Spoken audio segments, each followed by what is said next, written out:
Jesse, I want to start with Coinbase. We're all expecting it to get out of the gate next week. What will you be watching when it comes to Coinbase's public offering? Obviously Coinbase is a direct comp for us, so it's very exciting to have finally a public market example and something to point to when thinking about how to value Kraken. Historically, the crypto space has been all private, so we've kind of just got to speculate about how the public markets would value these businesses, and I think it's going to be an indicator for the entire private market, and I think it's going to send valuations of other crypto companies much higher. Jesse, what are you thinking about in terms of your own IPO? There are some reports out there saying that this could be a possibility as early as next year. What's the plan for yourself? Yeah, so we're on track to go public next year, probably second half. There's a lot of time between now and then. Anything could happen in the crypto space, so there's no guarantees at the moment, but we're gearing up to be able to do that. We think being in the public market is really great for our clients, who constantly ask us if there's some way they can participate in the upside or the performance of the business. And unfortunately, the rules with the SEC, as they are today, prohibit us really from allowing most of our clients to participate in the upside of the business. So getting to the public markets is really the best way to do that at this time. So what is gearing up involved? Does that mean you're going to be raising more money before going public? It's possible. Yeah, we are in discussions now for a round. It's not necessary. We've got a very strong balance sheet. The company's profitable. Raising more capital at this point, I think, would be more about just doing more acquisitions. So, it's something that's out there. I don't know how much more I can say, about that. So talk to us a little bit about public acceptance. We're watching Bitcoin climb higher. I think last time you were on the show, you said it was going to infinity, the moon, and beyond, but I asked you for a specific number. Since then, we have seen some losses, though, climbing back. What about this? Where do you see Bitcoin by the end of the year? Yeah, I know it's kind of tough. I think I said Bitcoin's going to infinity, and that's kind of hard to comprehend because I'm measuring it in terms of dollars, and it might be easier to understand it if we measure it, like in terms of Teslas, right? Like now 1 Bitcoin for 1 Model 3, or, probably by the end of the year, I think it'll be 1 Bitcoin per Lambo, and probably by the end of next year, it'll be 1 Bitcoin per Bugatti.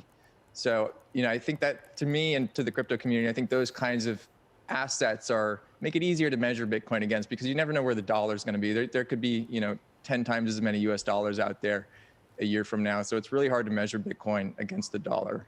Jesse, we're hearing a lot about the cryptos outside of Bitcoin, right? I mean, there's Ethereum getting a lot of interest, Cardano getting a lot of interest. Where do you see those coins being valued at by the end of the year? And are there other areas in crypto that you see your clients gravitating toward as we see other things kind of catch up to where Bitcoin is? Yeah, so hard to speculate on all these coins. What I can say about Ethereum is that there's a process now to move your coins onto the new Ethereum blockchain that's coming, the proof of stake chain, which is Ethereum 2. And in the process of doing that, you actually burn your Ethereum 1, and that is basically locked up for an indefinite amount of time. It could be years. So that's constraining the supply of Ethereum. I think you're seeing more and more projects on Ethereum. All of the NFT activity is really driving up the use of Ethereum. So hard to predict, but I think we'll probably see north of $2,000 a coin for Ethereum by the end of this year. The other hot coin really is Polkadot, which is sort of the next Ethereum, many people think, where there are a lot of other coins that are being launched on top of this network.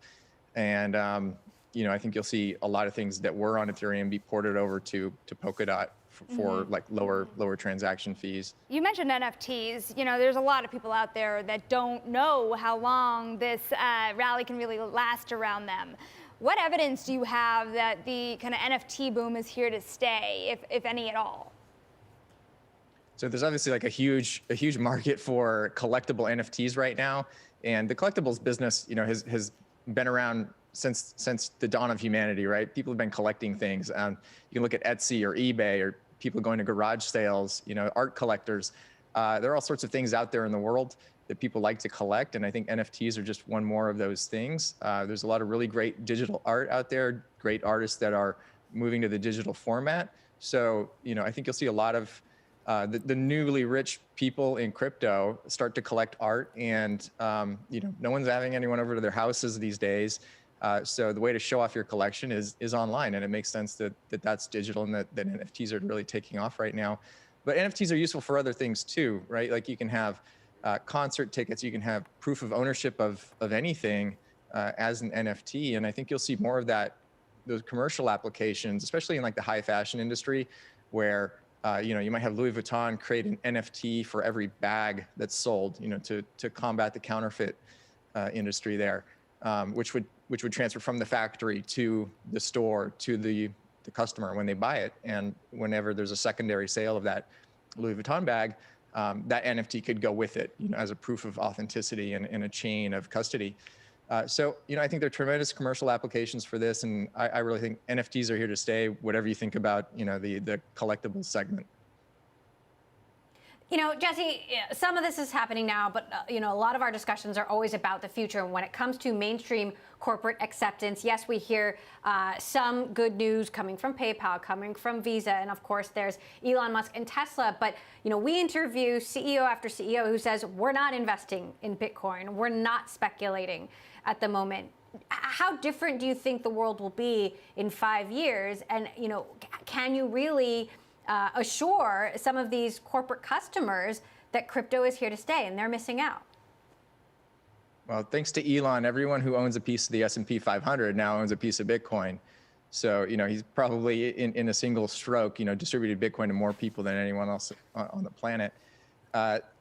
What to say to these guys? I think you can just wait and see. You can sit on the sidelines and wait and see. But, the price is going up. Obviously, you have guys like MicroStrategy, Michael Saylor, who are very bullish on it, who just keep buying as much as they can.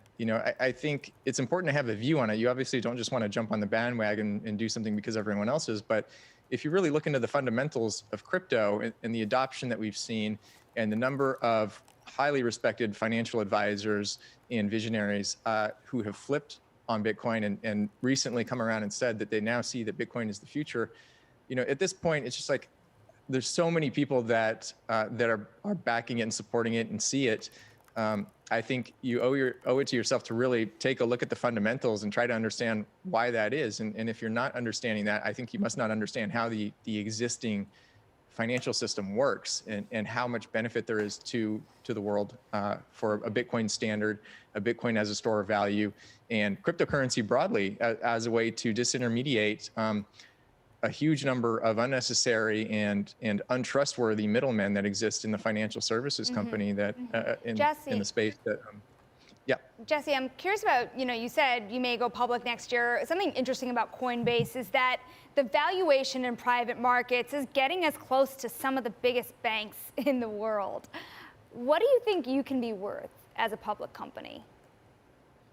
Well, it looks like Coinbase is probably worth $100 billion pre-IPO. There'll probably be a pop after that. So, I think any of these crypto companies, I think they really are the future of finance. And we've built the whole stack from custody to settlement to matching to clearing to payments.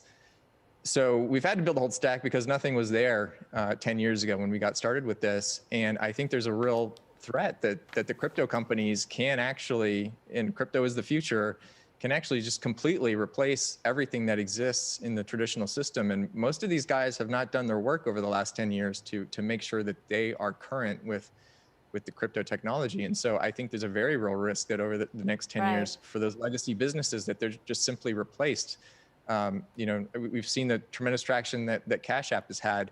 PayPal, fortunately for them, they've been on the ball.